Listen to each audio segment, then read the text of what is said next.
background. So I'm a clinical psychologist. I studied in Portugal, my hometown. And since the very beginning of my studies, I was always interested in the biological background of mental illness and human behavior. And from the very early stage, I started getting involved in research. First, I started studying electrophysiology, how the brain works, and cognitive processes, what's underlying those. And then I moved to Australia and I started working in mental health clinical research, more applied research. And I've been focusing specifically on developing neuroimaging, so MRI, tools to look for biomarkers. Basically, we want to understand how can you differentiate between different mental health conditions using MRI data or electrophysiology data. So using a biological objective test to identify characteristics in different mental health conditions, but also to predict treatment outcomes. Basically, ultimately, what we want is to improve the mental health in general by improving diagnostic methods and treatment methods. I came to Australia because I've heard that MRI neuroimaging research here was good, and I got in touch with the person who ended up being my PhD supervisor, and we had some ideas in common in terms of the development of neurostimulation interventions. I was always interested in trying to understand if it's possible to modulate how the brain works without having to use medications or any other very invasive methods. And this was one of the reasons why I came to Australia. The other is, well, if you are in Australia, you know what I'm talking about. Australia is a very attractive country, and yes, I think it was the right choice. I've been very happy here.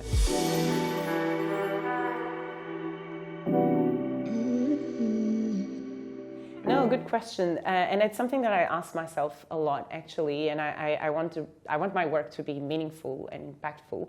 I've been focusing specifically on treatment-resistant depression since my PhD, and my research group here, the people I work with, are always also very focused in this topic. And when we're talking about treatment-resistant depression, we are talking about patients who never really get better from their depressive episode or condition, even though they tried multiple sets of antidepressant medications, multiple invasive treatments, and they're still not better. So if medicine has this gap, and there's something in psychiatry that still needs to be developed to help patients who are treatment resistant, then that would be my ultimate goal, to find the way to develop treatments that are more targeted, using personalized medicine approaches to meet individual needs in terms of healthcare. So, for example, there's deep brain stimulation, it's a technique in which you implant an electrode within the brain, so you have to go through surgery to do that, and there are risks involved in this sort of surgery and in this intervention. The side effects are more prominent, and with non-invasive techniques, what I mean is using techniques that have less side effects and that are less harmful.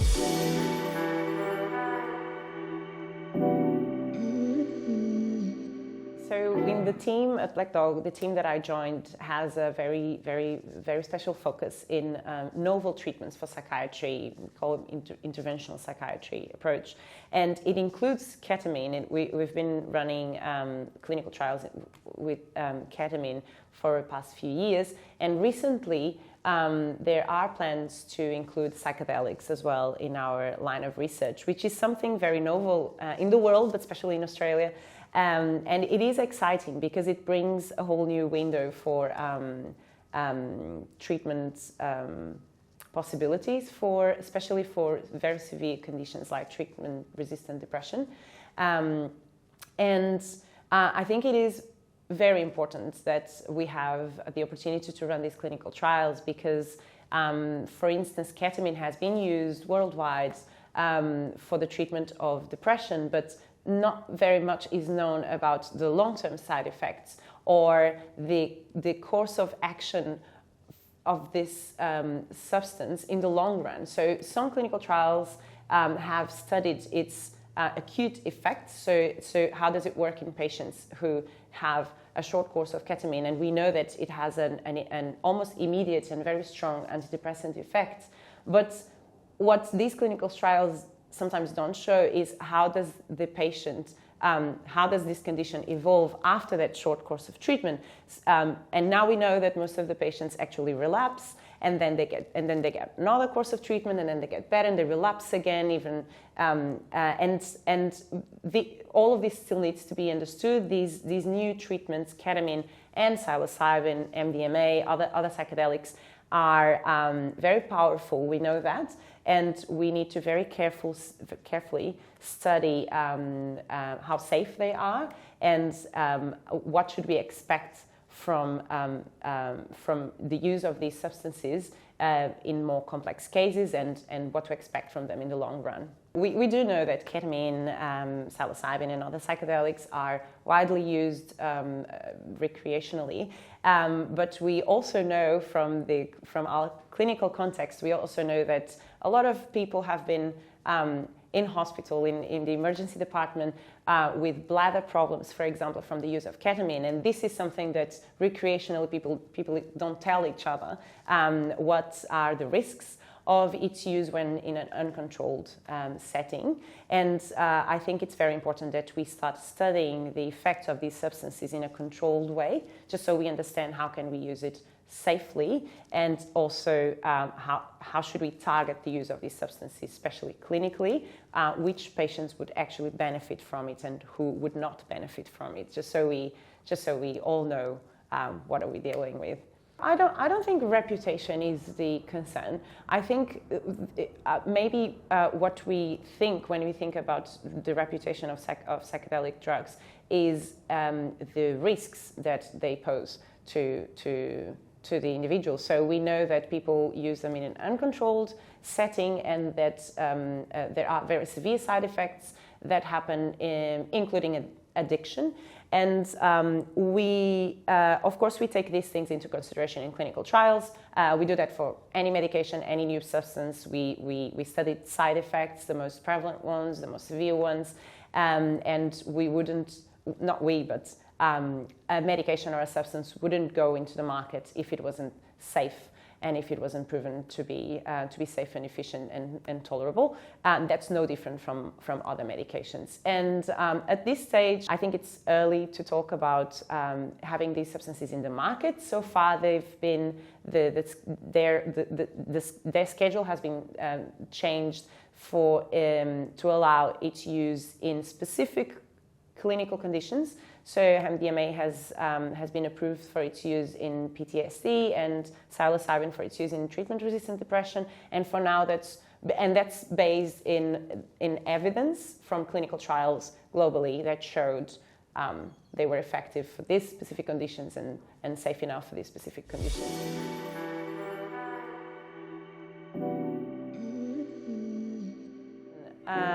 Well, I would like my PhD research to have an impact. I'm studying treatment-resistant depression, in fact, and I'm trying to understand resistance to all the different treatments possible in depression. So I'm trying to understand why some patients do not respond to treatments that other patients respond to, even the high-level last resource treatments like deep brain stimulation, transcranial magnetic stimulation, electroconvulsive therapy, because we know these treatments are effective, and we use them in clinical practice because we know they work, but they do not work for everyone. And I'm very interested in this portion of people that are resistant and don't get better, and I hope I can identify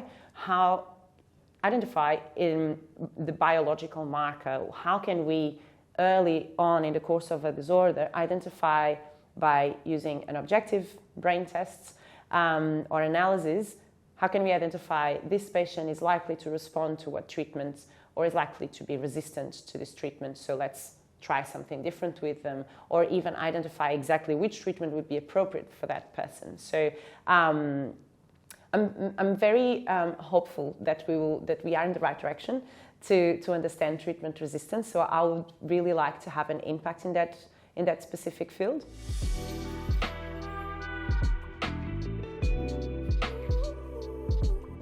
the group that I work with here at the Black Dog Institute, we have a specific page at UNSW website.